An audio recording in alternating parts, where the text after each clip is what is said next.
तो स्वागत है आपका मेरे यूट्यूब चैनल ऑल एग्ज़ाम जी के पॉइंट पर। उत्तराखंड प्रैक्टिस सेट में आपका स्वागत है।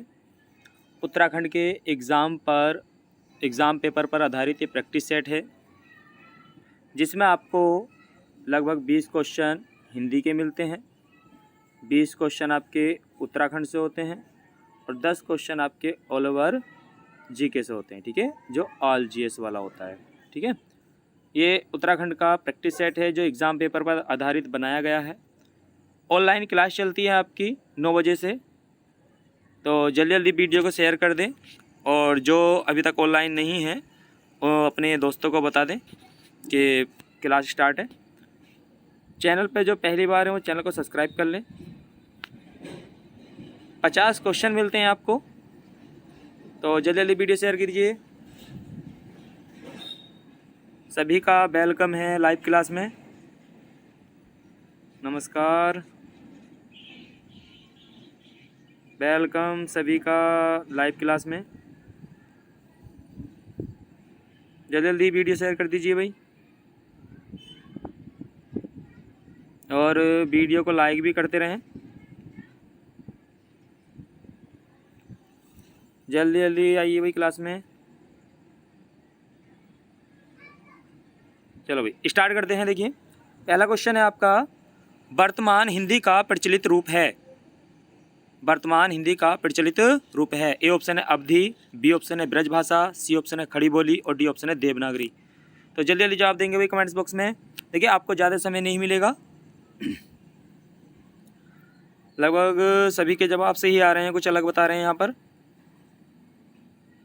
देखिए, इसका सही आंसर है सी वाला। ठीक है, वर्तमान हिंदी का जो प्रचलित रूप है वो क्या है भाई? खड़ी बोली। नेक्स्ट क्वेश्चन देखते हैं। निम्नलिखित में कौन सी भाषा संस्कृत भाषा की अपभ्रंश है? मोस्ट इंपोर्टेंट क्वेश्चन है। निम्नलिखित में से कौन सी भाषा संस्कृत भाषा की अपभ्रंश है? ए ऑप्शन है खड़ी बोली, बी ऑप्शन है ब्रजभाषा, सी ऑप्शन है अवधी और डी ऑप्शन है पाली। जल्दी जल्दी कमेंट्स बॉक्स में जवाब दीजिए भाई, बहुत आसान क्वेश्चन है, ज़्यादा समय नहीं मिलेगा आपको, जल्दी जवाब दीजिए। लगभग सभी के जवाब सही आ रहे हैं, कुछ अलग जा रहे हैं इसमें। जल्दी जवाब दीजिए भाई। देखिए, कमेंट्स में केवल आप क्वेश्चन से रिलेटिव ही बातें करें और जल्दी जल्दी जवाब दीजिए। तो देखिए, यहाँ पर क्या बात हुई है? संस्कृत भाषा का अपभ्रंश है, तो सबसे पहले कौन सा आ जाएगा? इसका डी वाला आंसर सही है। ठीक है, पाली। देखिए, पहले पाली आई थी, फिर प्राकृत, प्राकृत के बाद अपभ्रंश, अपहट और फिर हिंदी, तो इसका डी वाला आंसर सही है। नेक्स्ट क्वेश्चन, हड़प्पा सभ्यता का कुल क्षेत्रफल कितना है? ए ऑप्शन है, देखिए लगभग में बताना है भाई, हड़प्पा सभ्यता का कुल क्षेत्रफल कितना है? ए ऑप्शन है 18 लाख वर्ग किलोमीटर, बी ऑप्शन है 19 लाख वर्ग किलोमीटर, सी ऑप्शन है 10 लाख वर्ग किलोमीटर और डी ऑप्शन है 13 लाख वर्ग किलोमीटर। जल्दी जल्दी जवाब दीजिए भाई, जल्दी जल्दी जवाब दीजिए। कुछ अलग बता रहे हैं, कुछ के सही जा रहे हैं, लगभग में बताना है आपको। इम्पोर्टेंट क्वेश्चन है, वेलकम है आपका लाइव क्लास में। देखिए भाई, अगर बात करें हम सिंधु घाटी सभ्यता के क्षेत्रफल की, तो देखिए प्रॉपर जो इसका क्षेत्रफल है 12,96,600। ठीक है, 12,96,600 वर्ग किलोमीटर क्या है इसका क्षेत्रफल है, तो इसका लगभग में कितना हो जाएगा भाई? 13 लाख। तो डी वाला आंसर इसका सही है। नेक्स्ट क्वेश्चन, हिंदी का आदि कवि किसे माना जाता है? हिंदी का आदि कवि किसे माना जाता है? A option Abdul Rahman, B option है सरहपा, सी ऑप्शन है स्वयंभू और डी ऑप्शन है पुष्पदंत। जल्दी जल्दी जवाब दीजिए भाई। आदि कवि, हिंदी का आदि कवि किसे माना जाता है? जल्दी जल्दी जवाब दीजिए, इतना समय नहीं दिया जाएगा आपको। लगभग जवाब भी आने शुरू हो गए हैं, कुछ अलग बता रहे हैं, कुछ का सही जा रहा है इसमें। तो इसका देखिए, अरे सही वाला आंसर जो है इसका सी वाला है। ठीक है, स्वयंभू। ठीक है, इसका जो सही आंसर हो जाएगा वो कौन सा हो जाएगा? स्वयंभू। ठीक है, इस तरीके से भी लिखा हुआ आता है स्वयंभू।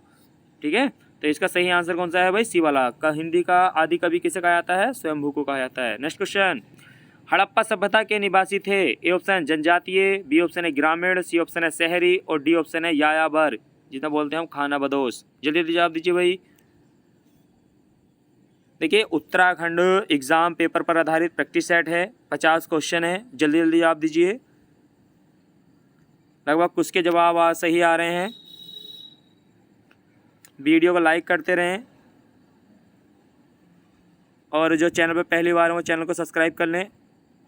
उत्तराखंड एग्जाम पेपर पर आधारित आपका प्रैक्टिस सेट है। देखिए इसका सही आंसर है सी वाला। ठीक है, देखिए हड़प्पा सभ्यता जो थी वो कैसी सभ्यता थी भाई? शहरी सभ्यता थी। ठीक है, शहरी सभ्यता थी, तो इसका सी वाला आंसर सही है।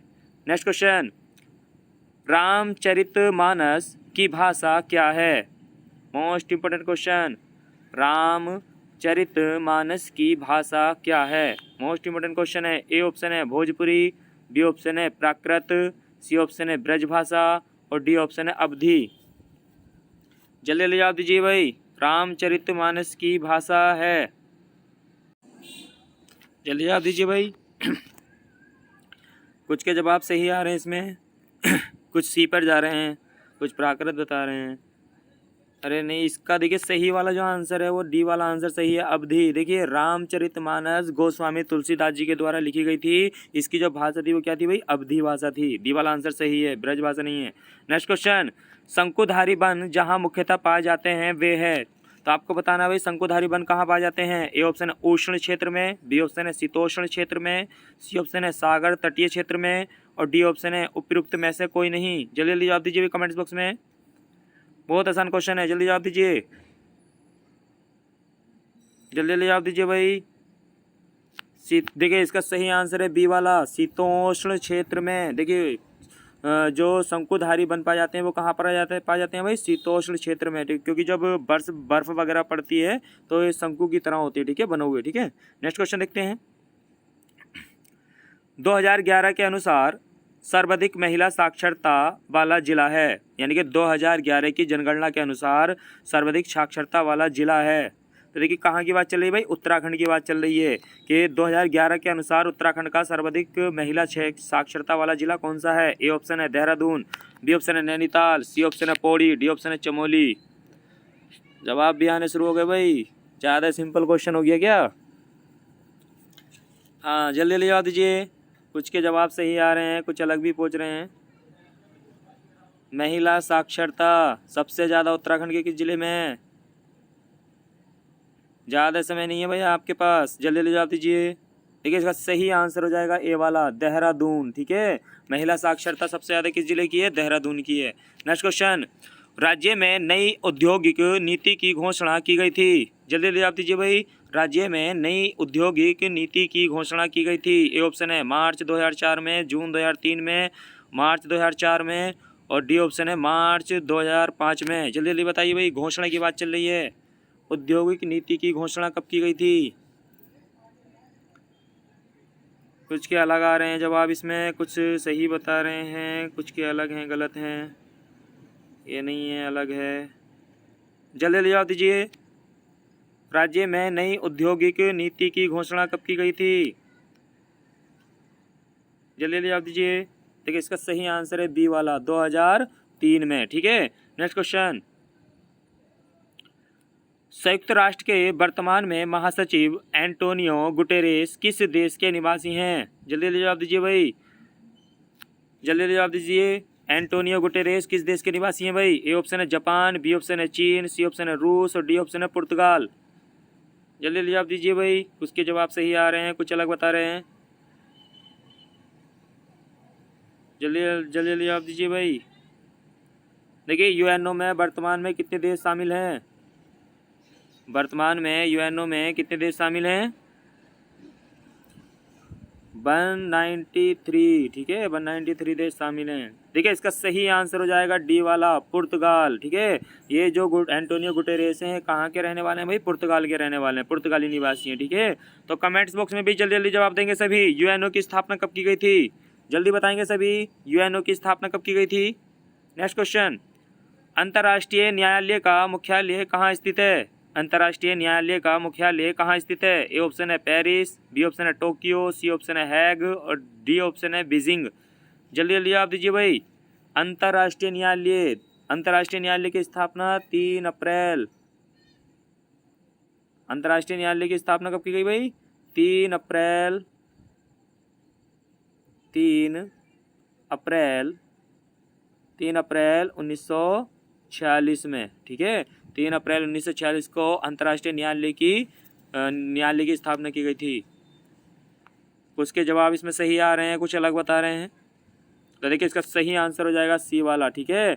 अंतर्राष्ट्रीय न्यायालय का जो मुख्यालय है वही कहाँ पर है? हैग, नीदरलैंड, ठीक है। द हैग नीदरलैंड में स्थित है। सी वाला आंसर सही है। नेक्स्ट क्वेश्चन, कौन सा देश संयुक्त राष्ट्र संघ यूएनओ का 193वां सदस्य देश बना? बहुत आसान क्वेश्चन है भाई, जल्दी जवाब दीजिए। अफगानिस्तान, दक्षिण सूडान, सी ऑप्शन है युगांडा, डी ऑप्शन है मलेशिया। जल्दी जल्दी जवाब दीजिए, कमेंट बॉक्स में जल्दी जल्दी जवाब दीजिए भाई। देखिए यूएनओ की जो स्थापना की गई थी, लगभग कमेंट बॉक्स में सभी ने जवाब सही दिया था। 24 अक्टूबर 1945 को यूएनओ की स्थापना की गई थी। तो देखिए इसका सही आंसर है, देखिए 193वां देश जो जोड़ा गया था वो 2011 में जोड़ा गया था, और वो कौन सा था? बी वाला, दक्षिणी सूडान, ठीक है। इसका बी वाला आंसर इसका सही है, दक्षिणी सूडान। नेक्स्ट क्वेश्चन, और कमेंट्स बॉक्स में जवाब देंगे भाई।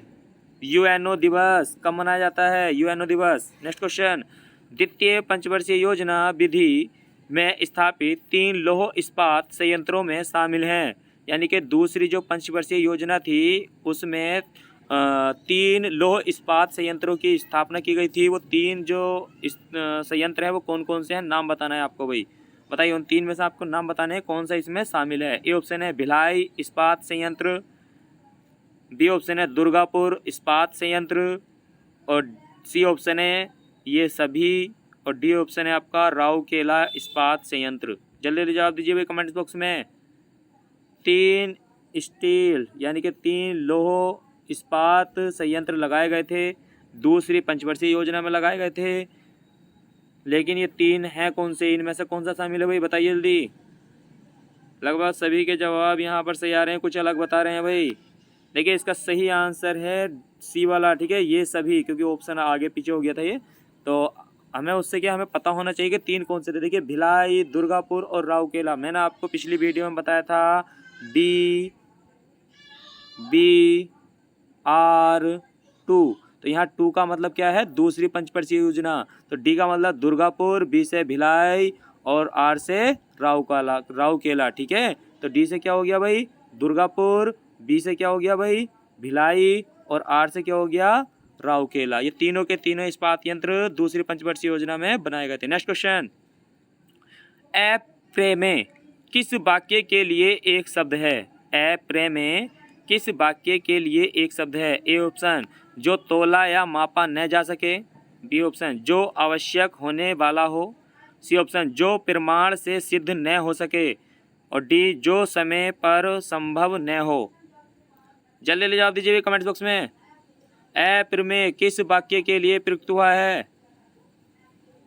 कुछ के जवाब अलग जा रहे हैं, कुछ सही बता रहे हैं भाई। जल्दी जवाब दीजिए भाई। जो तोला ना जा सके, बताइए जल्दी भाई। कुछ अलग बता रहे हैं, कुछ सही बता रहे हैं। देखिए भाई यहाँ पर क्या है? एप्र में, अगर प्रमेय होता है, अगर मान लीजिए यहाँ वो आपसे मालूम करता कि प्रमेय, तो प्रमेय का क्या होता है? जो प्रमाण से सिद्ध किया जा सके। आती थी नहीं, आपने इंटर किया होगा पीसीएम से, तो फिजिक्स में भी क्या था? प्रमेय सिद्ध करने के लिए आती थी, मैथ में भी प्रमेय सिद्ध करने के लिए आती थी, ठीक है। तो प्रमेय क्या है? जो प्रमाण से सिद्ध हो सके, ठीक है। अप्रमेय का मतलब है जो प्रमाण से सिद्ध न हो सके। तो इसका सी वाला आंसर सही है। नेक्स्ट क्वेश्चन, कुछ खास शर्तों पर किसी कार्य को करने या का समझौता के लिए एक शब्द है भाई। कुछ खास शर्तों पर किसी कार्य को करने का समझौता, बताइए भाई, जल्दी जल्दी जवाब दीजिए। ए ऑप्शन संविदा, बी ऑप्शन है कर्मकांठा, सी ऑप्शन है बेलदारी, और डी ऑप्शन है ठेकेदारी। जल्दी जल्दी जवाब दीजिए भाई।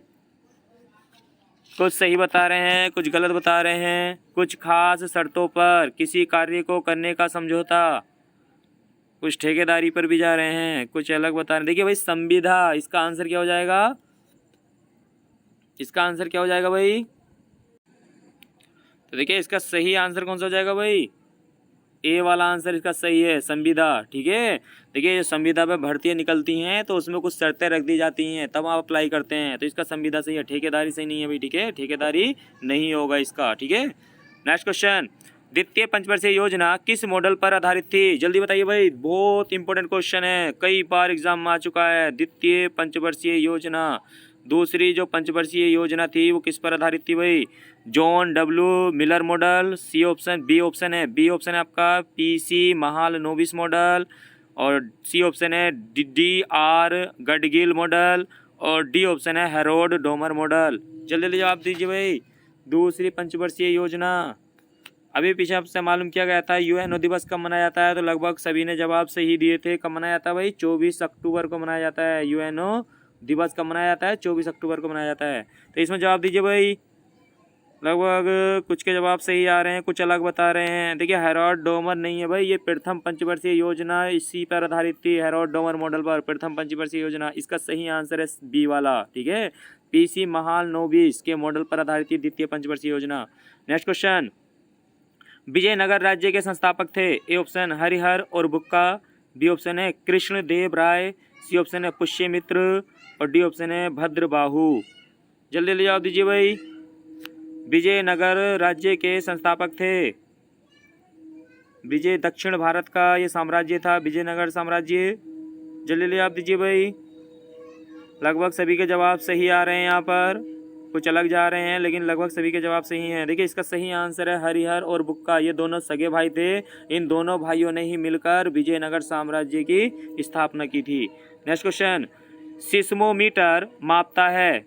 सिस्मोमीटर मापता है, देखिए ज्योग्राफी से क्वेश्चन आ गया अभी आपका। सिस्मोमीटर मापता है, ए ऑप्शन है हृदय गति, बी ऑप्शन है पेड़ों की ऊंचाई, सी ऑप्शन है भूकंप, और डी ऑप्शन है उपरोक्त में से कोई नहीं।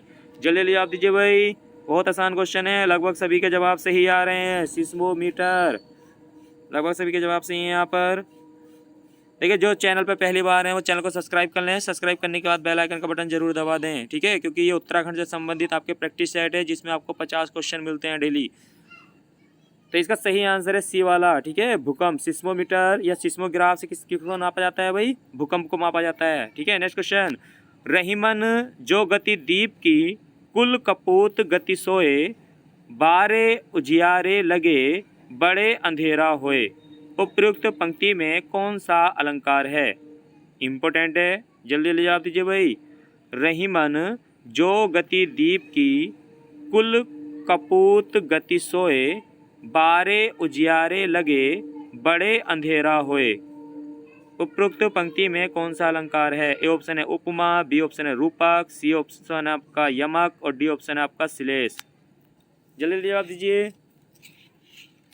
लगभग कुछ तो बड़ी स्पीड से जवाब दे रहे हैं भाई। श्लेष अलंकार कुछ बता रहे हैं, कुछ यमक पे भी जा रहे हैं अलग। देखिए सही आंसर हो जाएगा इसका, बताइए जल्दी से।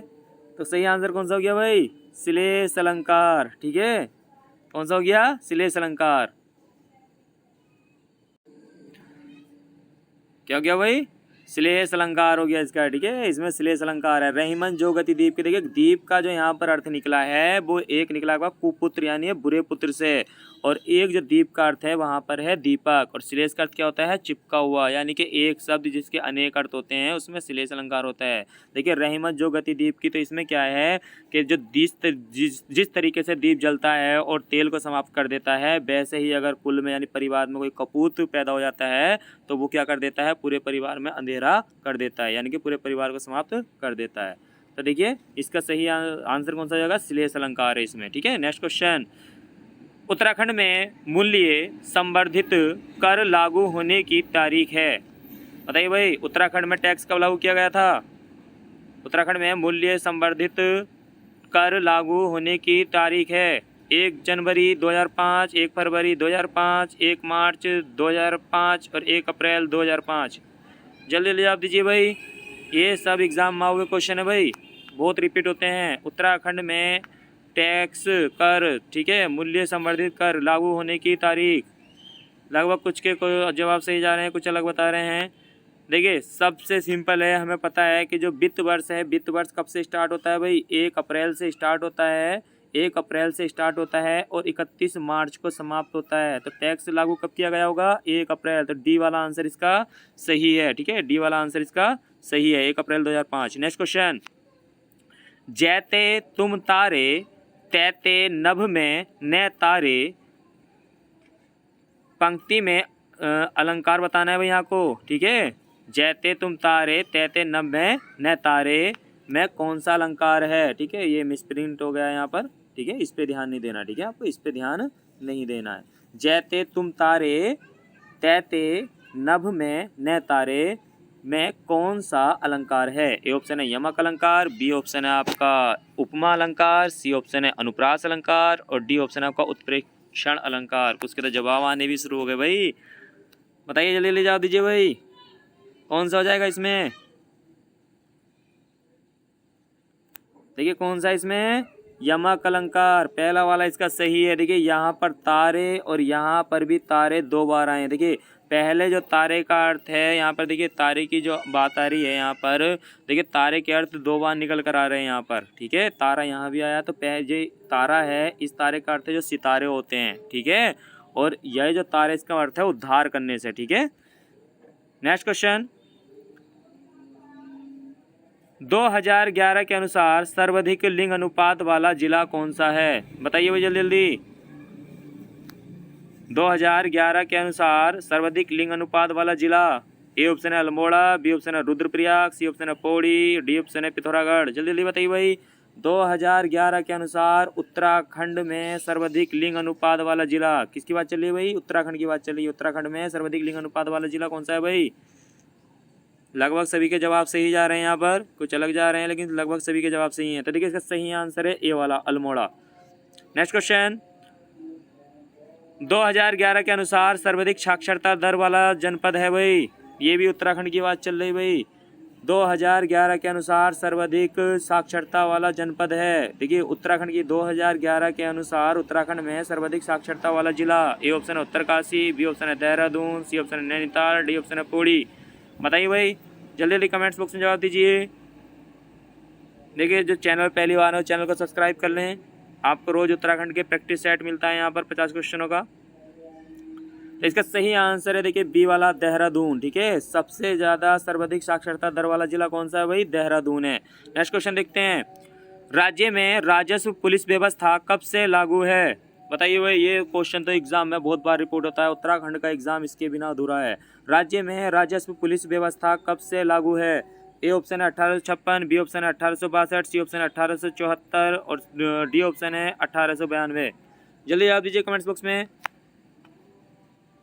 इतना टाइम नहीं है, जल्दी जवाब दीजिए।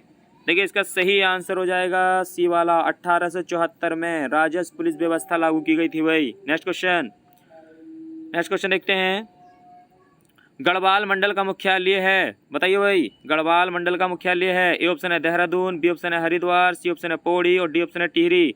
गढ़वाल मंडल का मुख्यालय, जल्दी जवाब दीजिए भाई। गढ़वाल मंडल का मुख्यालय, लगभग सभी के जवाब सही जा रहे हैं, कुछ अलग जा रहे हैं लेकिन सभी के जवाब सही हैं यहाँ पर। देखिए सही आंसर है सी वाला, ठीक है। गढ़वाल मंडल का मुख्यालय कहाँ है भाई? पौड़ी। नेक्स्ट क्वेश्चन, राज्य में नई औद्योगिक नीति की घोषणा की गई थी, ये तो दोबारा से रिपीट हो गया क्वेश्चन, इसका तो सभी को पता है, ठीक है। कौन सा था इसका? बी वाला आंसर सही है, ठीक है, जून। नेक्स्ट क्वेश्चन, जनसंख्या की दृष्टि से किस वर्ष को महान विभाजन का वर्ष माना जाता है, जिसके बाद भारत की जनसंख्या में निरंतर और तीव्र वृद्धि हुई है? बताइए जल्दी जल्दी। जनसंख्या की दृष्टि से किस वर्ष को महान विभाजन का वर्ष माना जाता है, जिसके बाद भारत की जनसंख्या में निरंतर और तीव्र वृद्धि हुई है? ए ऑप्शन है 1910, बी ऑप्शन है 1921, सी ऑप्शन है 1931, डी ऑप्शन है 1951। जल्दी जल्दी कमेंट बॉक्स में जवाब दीजिए भाई, मोस्ट इंपॉर्टेंट है, स्क्रीनशॉट ले लेना इसका, कई बार एग्जाम में आ चुका है ये। जल्दी जवाब दीजिए। लगभग सभी के जवाब सही जा रहे हैं, कुछ अलग जा रहे हैं यहाँ पर। 1951 नहीं है भाई, देखिए बी वाला आंसर सही है, 1921। 1921 को भारत में महान विभाजन वर्ष के नाम से जाना जाता है। नेक्स्ट क्वेश्चन, 2011 की जनगणना के अनुसार निम्नलिखित में से किस राज्य में जनसंख्या का घनत्व सबसे अधिक है? बताइए भाई, भारत की बात चल रही है कि 2011 की जनगणना के अनुसार निम्नलिखित में से किस राज्य में जनसंख्या का घनत्व सबसे अधिक है? ए ऑप्शन है पश्चिम बंगाल, बी ऑप्शन है उत्तर प्रदेश, सी ऑप्शन है मिजोरम और डी ऑप्शन है बिहार। जल्दी जल्दी जवाब दीजिए भाई कमेंट्स बॉक्स में, 3 सेकंड का समय है आपके पास, जल्दी जवाब दीजिए। लगभग कुछ के जवाब सही जा रहे हैं, कुछ अलग बता रहे हैं। उत्तर प्रदेश नहीं है भाई, सही आंसर होगा इसका देखिए डी वाला, बिहार, ठीक है। 2011 की जनगणना के अनुसार सबसे ज़्यादा जनघनत्व वाला जो राज्य है वो बिहार है। डी वाला आंसर सही है। नेक्स्ट क्वेश्चन, इनमें विश्व का सबसे बड़ा रेगिस्तान कौन सा है? इनमें विश्व का सबसे बड़ा रेगिस्तान कौन सा है? ए ऑप्शन है कालाहारी, बी ऑप्शन है गोबी, सी ऑप्शन है सहारा, डी ऑप्शन है थार। जल्दी जल्दी जवाब दीजिए भाई कमेंट बॉक्स में, जल्दी जल्दी जवाब दीजिए। लगभग सभी के जवाब सही जा रहे हैं, कुछ अलग भी जा रहे हैं इसमें। वही देखिए सही आंसर हो जाएगा आपका सी वाला, सहारा मरुस्थल विश्व का सबसे बड़ा रेगिस्तान है। ठीक है, नेक्स्ट क्वेश्चन, नीलगिरी पर्वतमाला किस राज्य में स्थित है? नीलगिरी पर्वतमाला, ठीक है, जहां भारत के CDS बिपिन रावत जी का हवाई जहाज क्रैश हुआ था। ठीक है, बताइए भाई जल्दी जल्दी, नीलगिरी पर्वतमाला किस राज्य में स्थित है? ए ऑप्शन है तमिलनाडु, बी ऑप्शन है महाराष्ट्र, सी ऑप्शन है उड़ीसा, डी ऑप्शन है उत्तराखंड। जल्दी जल्दी आप दीजिए भाई, नीलगिरी पर्वतमाला। ठीक है, बताइए भाई जल्दी जल्दी। तो देखिए इसका सही आंसर है ए वाला, तमिलनाडु में। नीलगिरी पर्वतमाला कहाँ है भाई? तमिलनाडु में है। ठीक है, नेक्स्ट क्वेश्चन देखते हैं, विश्वनाथ आनंद किस खेल के लिए जाने जाते हैं? विश्वनाथ आनंद किस खेल के लिए जाने जाते हैं? इंपॉर्टेंट क्वेश्चन है, कई बार एग्जाम आ चुका है। ए ऑप्शन है शतरंज, बी ऑप्शन है टेबल टेनिस, सी ऑप्शन है बैडमिंटन, डी ऑप्शन है हॉकी। जल्दी जल्दी जवाब दीजिए, ज़्यादा समय नहीं है आपके पास, जल्दी जवाब दीजिए भाई। कुछ के जवाब सही जा रहे हैं, कुछ सही बता रहे हैं, कुछ अलग भी जा रहे हैं। बैडमिंटन हो कि, अरे इसका सही आंसर है शतरंज। ठीक है, विश्वनाथ आनंद, इनका संबंध किससे है भाई? ए वाला, शतरंज से है। ठीक है, नेक्स्ट क्वेश्चन, भारत में 15 अगस्त 1947 के पश्चात भी किस उपनिवेशिक शक्ति के विरुद्ध स्वाधीनता संघर्ष जारी रखना पड़ा था? इम्पोर्टेंट है, उत्तराखंड जो अमीन का पेपर हुआ था उसमें एक क्वेश्चन आया था। लेखपाल पटवारी के जो पेपर हुआ था 2016 में, उसमें एक क्वेश्चन आया था, भारत में 15 अगस्त 1947 के पश्चात भी किस औपनिवेशिक शक्ति के विरुद्ध स्वाधीनता संघर्ष जारी रखना पड़ा था? ए ऑप्शन है फ्रेंच, बी ऑप्शन है डच, सी ऑप्शन है ब्रिटिश और डी ऑप्शन है पुर्तगीज, या हम कह सकते हैं पुर्तगीज यानी पुर्तगाली। बताइए भाई जल्दी जल्दी जवाब दीजिए कमेंट्स बॉक्स में, बताइए भाई जल्दी जल्दी। लगभग कुछ के जवाब सही हैं, कुछ अलग बता रहे हैं इसमें। देखिए इसका सही आंसर है डी वाला। देखिए पुर्तगीज, ये सबसे पहले भारत में आए थे और सबसे बाद में गए थे। ठीक है, पुर्तगीज, इसलिए इनके विरुद्ध संघर्ष जारी रखना पड़ा था। नेक्स्ट क्वेश्चन, अंगाली मठ स्थित है? अंगाली मठ स्थित है, ए ऑप्शन है पौड़ी गढ़वाल जनपद में, बी ऑप्शन है रुद्रप्रयाग जनपद में, सी ऑप्शन है टिहरी गढ़वाल जनपद में और डी ऑप्शन है उपरोक्त में से कोई नहीं। जल्दी जल्दी जवाब दीजिए कमेंट बॉक्स में। अंगाली मठ इम्पोर्टेंट है, स्क्रीनशॉट ले लेना, कई बार एग्जाम आया ये। अंगाली मठ कहाँ स्थित है? सब अलग अलग बता रहे हैं, कुछ अलग बता रहे हैं, कुछ सही बता रहे हैं। देखिए इसका सही आंसर है भाई सी वाला, टिहरी गढ़वाल जनपद में है अंगाली मठ। नेक्स्ट क्वेश्चन, 1857 ईस्वी की क्रांति के समय कुमाऊं के कमिश्नर थे? 1857 ईस्वी की क्रांति के समय कुमाऊं के कमिश्नर थे? ए ऑप्शन है एटकिंसन, बी ऑप्शन है रैमजे, सी ऑप्शन है ई गार्डनर और डी ऑप्शन है मैक्सवेल। जल्दी जल्दी जवाब दीजिए भाई, जल्दी जल्दी जवाब दीजिए। देखिए इसका सही आंसर हो जाएगा, लगभग सभी के आंसर सही हैं। ये भी यूके SSC का एग्ज़ाम हुआ था क्लर्क का, उसमें मालूम किया गया था। इसका सही आंसर है बी वाला। ठीक है, रैमजे। ठीक है, 1857 क्रांति के समय कुमाऊं के कमिश्नर कौन थे भाई? हेनरी रैमजे थे। ठीक है, तो कौन थे भाई? Henry Ramsay. नेक्स्ट क्वेश्चन, 11 बजे घंटे तथा मिनट की सुई के बीच का कोण होगा? रीजनिंग का क्वेश्चन है भाई। 11 बजे घंटे तथा मिनट की सुई के बीच का कोण होगा? ए ऑप्शन है 15 डिग्री, बी ऑप्शन है 221/2 डिग्री, सी ऑप्शन है 30 डिग्री और डी ऑप्शन है 36 डिग्री। बताइए भाई जल्दी जल्दी, बहुत आसान क्वेश्चन है। 11 बजे घंटे तथा मिनट की सुई के बीच का कोण क्या होगा? जवाब भी आने शुरू हो गए भाई, जल्दी जल्दी जवाब दीजिए। 11 बजे घंटे तथा मिनट की सुई के बीच का कोण क्या होगा? जल्दी जल्दी जवाब दीजिए, बहुत ही आसान क्वेश्चन है। देखिए इसका सही आंसर है भाई सी वाला, 30 डिग्री का। देखिए हमारा घंटा होता है, ठीक है, और जो घंटा है देखिए जो घंटा है, घंटे की अगर हम बात करें तो घंटा क्या होता है, घंटे का जो कोण होता है टोटल 360, कितने डिग्री का कोण होता है भाई? 360। वृत्त के अंदर के जो कोण होते हैं वो कितना होता है? 360 होता है। अब 360 में भाई 12 और इधर 6 हो गया, लेकिन मालूम किया गया 11, ठीक है 11। तो यहाँ पर 1 घंटे के अंदर जो कोण बनता है वो 30 डिग्री का बनता है, ठीक है 30 डिग्री का बनता है, ठीक है। तो तभी तो भारतीय क्षत्रिय 360 का होता है। तो 11 और 12 बजे के बीच, यानी कि ये वाला जो कोण है ये मालूम किया जा रहा था, ये जो कोण है कितने डिग्री का होता है? 30 डिग्री का होता है। नेक्स्ट क्वेश्चन, कालू मेहरा का संबंध किससे था? कालू मेहरा का संबंध किससे था भाई? बताइए जल्दी जल्दी। ए ऑप्शन है चिपको आंदोलन से, बी ऑप्शन है क्रांतिवीर संगठन से, सी ऑप्शन है राज्यसभा से, और डी ऑप्शन है उपरोक्त में से कोई नहीं। जल्दी जल्दी आप दीजिए भाई, बहुत आसान क्वेश्चन है। कालू मेहरा का संबंध, लगभग सभी के जवाब सही आ रहे हैं यहाँ पर।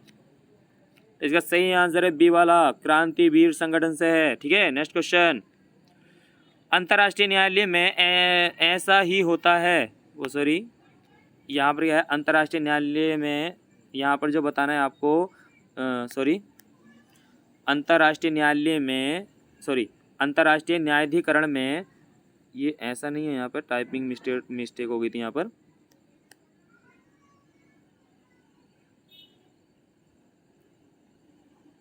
तो यहाँ पर क्या है भाई, न्यायाधीशों की बात चल रही है, न्यायाधीश।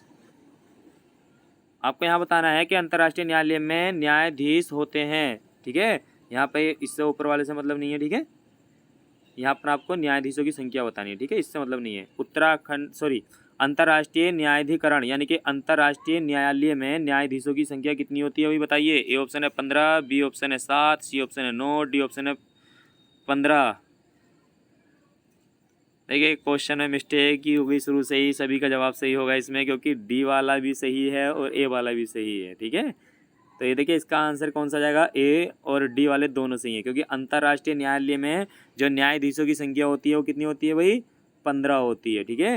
न्यायाधीशों की जो संख्या होती है वो 15 होती है। कार्यकाल, देखिए कार्यकाल कितना होता है, देखिए जो कोरम सदस्य संख्या होती है वो 9 वर्ष की होती है। कोरम सदस्य संख्या कितनी होती है भाई? सॉरी जो कोरम सदस्य संख्या होती है वो कितनी होती है? 9 होती है, ठीक है। तो इसमें देखिए कितने न्यायाधीश होते हैं? 15 न्यायाधीश होते हैं।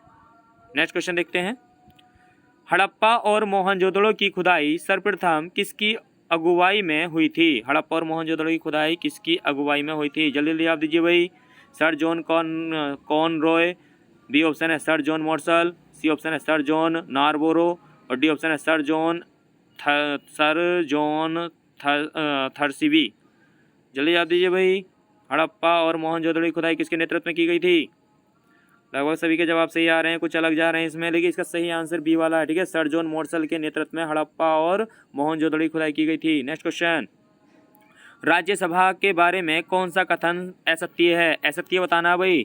राज्यसभा के बारे में कौन सा कथन असत्य है? ए ऑप्शन है राज्यसभा में 12 सदस्य प्रधानमंत्री द्वारा मनोनीत किए जाते हैं, बी ऑप्शन है राज्यसभा के 1/3 सदस्य हर 2 वर्ष में सेवानिवृत्त हो जाते हैं, सी ऑप्शन है राज्यसभा भंग नहीं हो सकती, और डी ऑप्शन है राज्यसभा का सभापति उपराष्ट्रपति होता है। जल्दी जवाब दीजिए भाई कमेंट बॉक्स में। राज्यसभा के बारे में कौन सा कथन गलत है? गलत कथन बताना है भाई, गलत बताना है, बताइए कौन सा कथन गलत है। तो देखिए अगर डी ऑप्शन की हम बात करते हैं तो राज्यसभा का सभापति उपराष्ट्रपति होता है, सही है। राज्यसभा भंग नहीं हो सकती क्योंकि राज्यसभा स्थायी सदन है तो भंग नहीं हो सकती है। राज्यसभा के 1/3 सदस्य 2 वर्ष बाद सेवानिवृत्त हो जाते हैं, यानी कि 1/3 सदस्य, ये भी सही है। राज्यसभा में 12 सदस्य प्रधानमंत्री द्वारा मनोनीत किए जाते हैं, ये गलत है, ठीक है।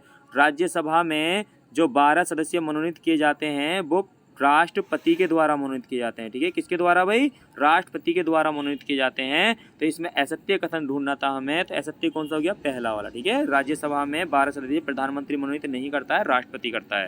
नेक्स्ट क्वेश्चन है, हड़प्पा संस्कृति इस समय के किस देश पर काबिज नहीं थी? बताइए भाई। 4 देशों के नाम दिए गए हैं, आपको बताना है कौन सा देश है जहाँ पर सिंधु घाटी सभ्यता है, हड़प्पा सभ्यता काबिज नहीं थी या साक्ष्य नहीं मिले हैं। ए ऑप्शन है भारत, बी ऑप्शन है पाकिस्तान, और सी ऑप्शन है अफगानिस्तान, और डी ऑप्शन है ईरान। जल्दी जल्दी जवाब दीजिए भाई, इंपॉर्टेंट क्वेश्चन है। दोस्तों वीडियो आपको कैसी लगी कमेंट्स बॉक्स में जरूर लिखें, वीडियो को लाइक करते रहें, शेयर करते रहें, और जो चैनल पर पहली बार है चैनल को सब्सक्राइब कर लें। सब्सक्राइब करने के बाद बेल आइकन का बटन जरूर दबा दें, ठीक है। तो देखिए इसका सही आंसर है डी वाला, ईरान। ठीक है, देखिए भारत से भी साक्ष्य मिले हैं, पाकिस्तान से भी मिले हैं और अफगानिस्तान से भी साक्ष्य मिले हैं सिंधु घाटी सभ्यता के, लेकिन ईरान से साक्ष्य नहीं मिले। इसका डी वाला आंसर सही है। नेक्स्ट क्वेश्चन, उत्तराखंड में भकार का प्रयोग होता है, बताइए भैया जल्दी। उत्तराखंड में भकार का प्रयोग होता है। ए ऑप्शन है जल संग्रह हेतु, बी ऑप्शन है फल रस संग्रह हेतु, सी ऑप्शन है खाद्यान्न संग्रह हेतु, डी ऑप्शन है दुग्ध संग्रह हेतु। जल्दी ले जवाब दीजिए कमेंट्स बॉक्स में। लगभग सभी के जवाब सही हैं यहाँ पर। इसका सही आंसर कौन सा है भाई, सी वाला, खाद्यान्न संग्रह हेतु। नेक्स्ट क्वेश्चन देखिए दोस्तों, ये थे हमारे उत्तराखंड के उत्तराखंड एग्ज़ाम प्रैक्टिस सेट के 50 क्वेश्चन, जितने क्वेश्चन मैं ऐड कराता हूँ और इन्हें मिलाकर टोटल 50 क्वेश्चन होते हैं। ये थी लाइव क्लास आपकी, आपके जवाब अच्छे रहे, अच्छे जवाब देते हो आप और आपकी तैयारी भी सही है लगभग, और मेहनत करनी है। इस बार यूके SSSC टारगेट है, आपको नंबर निकालना है। वीडियो को शेयर करते रहें और चैनल को सब्सक्राइब कर लें। रोज़ आपको उत्तराखंड प्रैक्टिस सेट से आधारित क्वेश्चन मिलते हैं। नेक्स्ट प्रैक्टिस सेट में मिलते हैं। ये हमारा 12वें नंबर का प्रैक्टिस सेट था।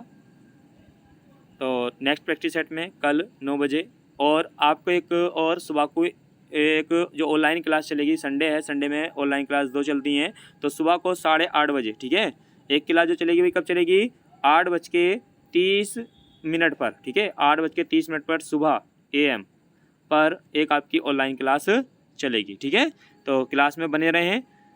सभी को वीडियो में शामिल होने के लिए, और मिलते हैं नेक्स्ट वीडियो में। सभी को गुड नाइट, थैंक यू।